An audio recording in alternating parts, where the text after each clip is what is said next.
My name is Grace Gavigan and I am Miss Earth Wales 2024. I've had the most amazing week in India so far and I feel like I've learned so much about your incredibly rich culture, heritage, but also enjoyed all other aspects that you've had to offer, especially exploring your wonderful wild places and wildlife. Thank you for having me here. Namaste everyone. My name is Millie May and I am Miss Wales. I've never seen so much beauty in one place, so thank you so much for sharing your home with us. We have had the most incredible trip, and ranging from the people to the Taj Mahal, I have been speechless every day, so thank you so much. My name is Tiny Simbani. I am the current Miss International UK. I'm so honoured to be in the beautiful country of India, and as someone who was a youth mayor in my city and a very avid advocate for young people and issues affecting them, I've been so inspired travelling to schools.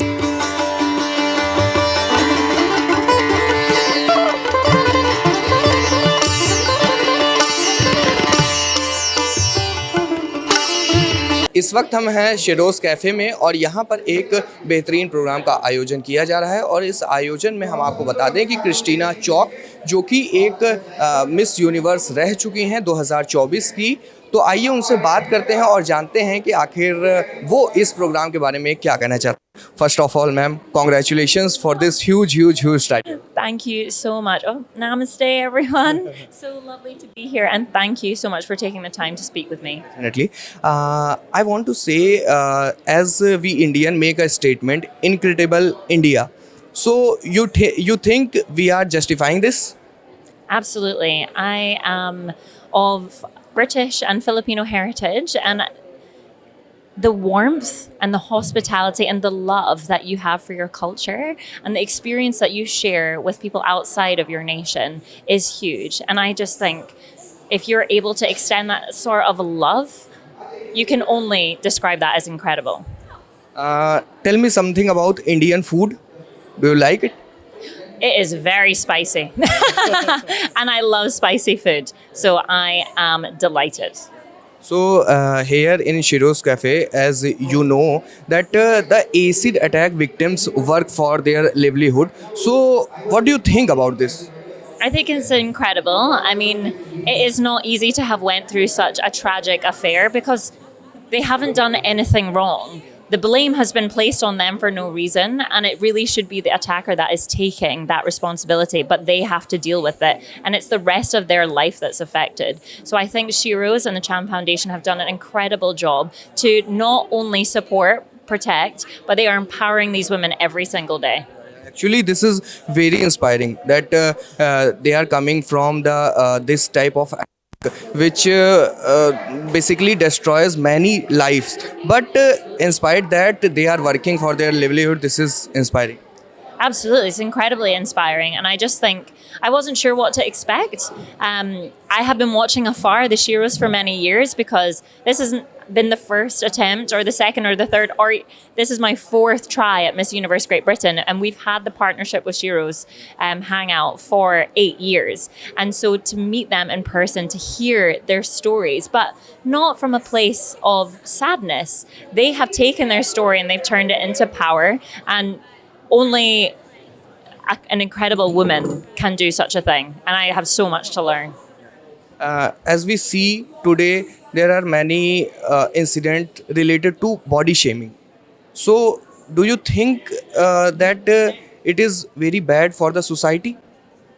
I mean, any sort of shaming is bad for society. I think there's a lot of pressure on women in their body types, and more so in men. It's just not as publicized. And I think we are all beautiful, whatever shape and size we are. We just have to channel that inner confidence. But it is our surroundings as well. We need to change the narrative. And when we band together and support each other, you know, whatever size or height or skin color or nationality, then it's definitely going to be a brighter future. As you are Miss Universe, so what those words you want to tell the other girls who want to become the Miss Universe and this title they want? So what type of word you use to motivate them? As I mentioned, I am a bit of a go-getter. It took me not once, twice, 3 times, but 4 times to get the crown. And whilst it was heartbreaking along the way, my confidence was up and down. I would say to them, never give up. But ultimately, always ask for help when you need it. You don't have to go through it alone. So thank you so much. Very nice talking to you, ma'am. तो ये थी Christina चौक जी, जिन्होंने ये बताया और inspire भी किया उन लड़कियों को जो बनना चाहती हैं मिस यूनिवर्स या इस फील्ड में जाना चाहती हैं, और साथ ही साथ उन्होंने शेरोज़ कैफ़े के बारे में भी बहुत अच्छी बातें की। इस वक्त हम खड़े हैं शेरोज़ कैफ़े में और यहाँ पर जानेंगे इस जिस तरीके से ये प्रोटेस्ट कैंपेन टाइप का एक चलाया गया। सर देख पा रहे हैं कि क्रश करके रखा गया ग्लो एंड लवली को, तो आप क्या मानते हैं कि ये किस तरीके से सोसाइटी को हेल्पफुल होगा? देखिए, हम ही ने बनाया है कहीं ना कहीं, तो शायद हम ही इसको फ्रंट पे इनिशिएटिव में लेना पड़ेगा कि इसको इस तरह से ब्यूटी स्टैंडर्ड में नहीं लेके आए, राइट। एक टाइम पे जब हमें लगा कि फेयर एंड लवली वो क्रीम है जिसको लगा के तुरंत से काले से गोरा कर रही है, तो गोरे होने का जो एक इमेज है वो हमने दे दिया सोसाइटी को। अगर आप गोरे नहीं हैं तो आप फेयर एंड लवली लीजिए, और अगर वो भी नहीं काम कर रही है तो आप किसी काम के नहीं। मतलब मैसेज तो ये दे रहा, एडवर्टाइजमेंट क्या कह रहा है कि आपका रिजेक्शन होगा ना अगर आप गोरे नहीं हैं, आपको फूल नहीं मिल रहा है बाहर, आपको अच्छी अपॉर्चुनिटीज़ नहीं मिल रही हैं, बॉस आपको वेलकम नहीं कर रहा है। तो ये सारे जो स्टैंडर्ड्स हमने बना दिए ब्यूटी को लेके, उसमें इस एडवर्टाइजमेंट ने या इस कंपनी या किसी भी और दूसरी कंपनी ने जो ब्यूटी स्टैंडर्ड्स तय करती है, जो ब्यूटी प्रोडक्ट्स है, उनको इस तरह का मैसेज नहीं देना चाहिए। तो हमने ये कैंपेन सिर्फ इसलिए किया कि कोई भी ब्यूटी प्रोडक्ट्स तो इस तरह का मैसेज देते हैं कि ब्यूटी स्टैंडर्ड्स सिर्फ गोरे होना ही है, उससे उस टाबे को ख़त्म करना है और हमें नॉर्मलाइज रहना है। बिना क्रीम के भी आप उतने ही कॉन्फिडेंट होने चाहिए। जब भी आप इस तरह के इनिशिएटिव लेते हैं, लोग जुड़ते हैं। तो जब हमारा पहला इनिशिएटिव आपने देखा देश में, जब हमने शुरू किया स्टॉप एसिड अटैक्स कैंपेन, जिसमें हम तेज़ाबी हमलों के विरुद्ध काम करने लगे कि किस तरह से हम हमले रोके कम करें। तो जो कैफ़े हमने खोला इसी मैसेज को देने के लिए शीरोज़ हैंगआउट उनका वहाँ पर आकर दोबारा कनेक्ट होने का उद्देश्य ये था कि जिस तरह से ब्यूटी के पैमाने हमने दुनिया भर में देखे हैं, उन्हीं पैमानों को आधार बनाकर तेज़ाबी हमले हो रहे हैं। हम मानते हैं ना कि अगर आप खूबसूरत या गोरे नहीं हैं तो आपको कोई नहीं स्वीकृत करेगा, तो इसीलिए वो तेज़ाबी हमला करते हैं। अगर आप गोरे हैं, कॉन्फिडेंट हैं, तो आपको डिसफिगर कर देते हैं। इस मैसेज को उन्होंने बहुत अच्छा तरह से लिया और अपनी संस्था को हमारी संस्था से जोड़ा, और वो हर साल दर साल आने लग गए इसी मैसेज के लिए कि ब्यूटी स्टैंडर्ड्स ये नहीं है कि अगर मिस यूनिवर्स ग्रेट ब्रिटेन चुनी जाएंगी तो वो गोरी ही होंगी, सुंदर ही होंगी। वो जैसी हैं वैसी होंगी, मगर उनका मन और दिल सुंदर होना चाहिए जिससे वो कॉन्फिडेंट हो पाए। इसी तरह स्टूडियोज़ को जोड़ दिया गया। हमारे चैनल से बात करने के लिए बहुत बहुत धन्यवाद। बहुत धन्यवाद sir.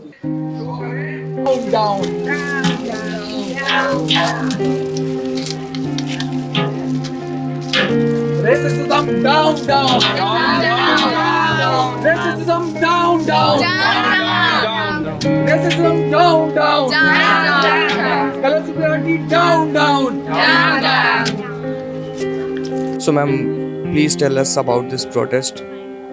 So we're an organisation called A Sisterhood, which is all about empowering, protecting and supporting women, both in the UK and overseas.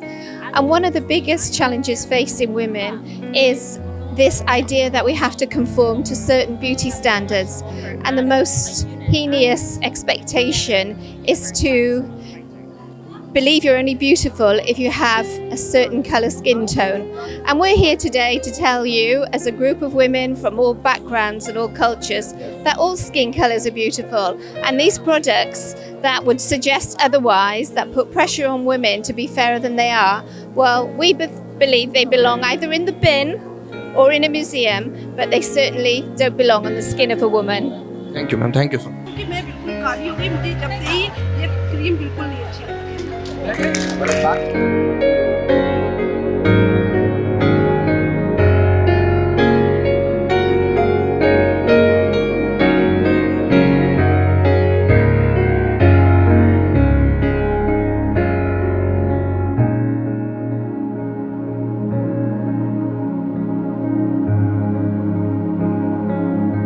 Sir आपका नाम?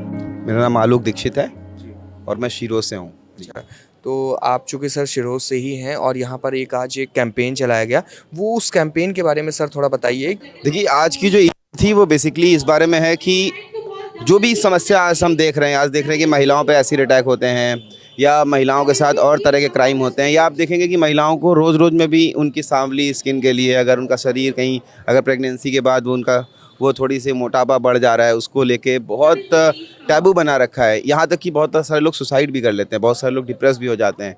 तो हम लोगों ने इसकी एक रूट कॉज को समझा है कि देखिए जो समाज में ना सुंदरता का एक अलग मानक तैयार कर दिया गया है। अब जैसे कंपनियों का क्या है कि वो इस तरह का प्रचार करती हैं कि जिनकी स्किन गोरी है उनको कॉन्फिडेंस ज़्यादा है, अगर आपकी स्किन सांवली है तो आपका कॉन्फिडेंस कम है। उसके लिए हम लोगों ने एक ये मिस यूनिवर्स ग्रेट ब्रिटेन की एक टीम यहाँ आई है। जब उन्हें ये बात पता चली, उनके साथ श्रीलंका की एक कंटेस्टेंट थी, उन्हें भी ये सेम प्रॉब्लम सफ़र करनी पड़ी थी। उनके यहाँ भी फेयर एंड लवली क्रीम जो है ना वो उनके यहाँ भी बहुत पॉपुलर है। और उनके यहाँ भी ऐसा ही है कि बॉलीवुड उनके जो मूवीज़ हैं या फिर वहाँ पे जो इन्फ्लुएंसर्स हैं वो ज़्यादातर जो है जिनकी स्किन फेयर होती है ना, जिनको उनको उसके हिसाब से ज़्यादा वो एप्रिसिएशन मिलता है। मैं अगर एसिड अटैक के पक्ष से देखूँ तो आप देखेंगे कि जो भी एसिड डालते हैं उन लोगों की मानसिकता ये होती है कि वो आपकी सुंदरता को ख़राब कर देंगे और इसके बाद आपकी ज़िंदगी में आपको कोई और मौका नहीं मिलेगा। और उन्हें लगता क्या है कि ये चेहरा ख़राब कर देने से ही सुंदरता ख़राब होगी, लेकिन शीरोज़ की लड़कियों ने ये साबित किया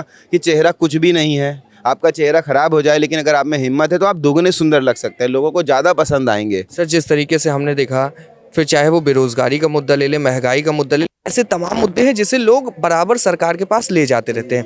लेकिन एक जो आज मैंने देखा, ये जो मुहिम देखी, ऐसी मुहिम मुश्किल से 2 से 3 ही बार हुई होगी जो एक लेवल पे पता लगा होगा। इन सब के बावजूद आप क्या समझते हैं कि बॉडी शेमिंग और इस तरीके के जो कॉस्मेटिक आइटम्स के सामान है, ये मुहिम को सर कितना बढ़ावा मिलना चाहिए या कितना ये डेंजरस है एक सोसाइटी के लिए? देखिए, ये मैं ये नहीं कहूँगा कि इस पर बात नहीं हो रही है।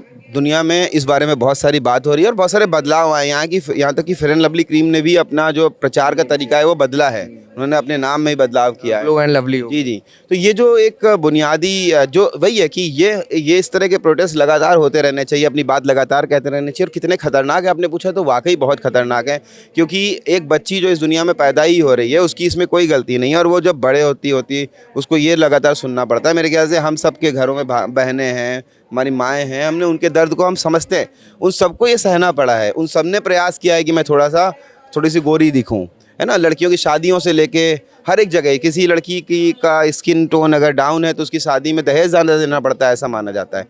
तो वो जो एक समस्याएं हैं ना, इन सब समस्याओं की जड़ पे तो हमें प्रहार करना पड़ेगा, क्योंकि ज़्यादातर बार हम लोग बचाव पे काम करते रहते हैं। ये हो जाए तो हम क्या करें, अब यहाँ एसिड अटैक हो जा रहा है तो हम लोग उनकी इलाज करा रहे हैं या उन्हें नौकरी दे रहे हैं। तो मेरे ख्याल से इस तरह की मुहिम बहुत बड़ा असर डालेगी, ये महिलाओं की मानसिक स्थिति को भी ठीक रखेगी। अगर हम उन्हें जैसी हैं उस रूप में स्वीकार करने लगें तो काफ़ी बड़ा बदलाव आ जाएगा। सर, थोड़ा सा शेरोज़ कैफ़े के बारे में बताइए कि अभी फ़िलहाल में कितने कैफ़ेज़ खुल गए हैं और आगे की आप लोगों की प्लानिंग क्या है? क्योंकि ये जो कैफ़े है ये सिर्फ एक कैफ़े नहीं बल्कि एक बहुत ही इम्पॉर्टेंट हिस्सा है हमारी लाइफ का और उनकी लाइफ का जो इससे सफ़र किए हैं। तो ये और कैसे इसको आप लोग ब्रॉड कर रहे हैं, उस बारे में थोड़ा प्लानिंग का बताइए।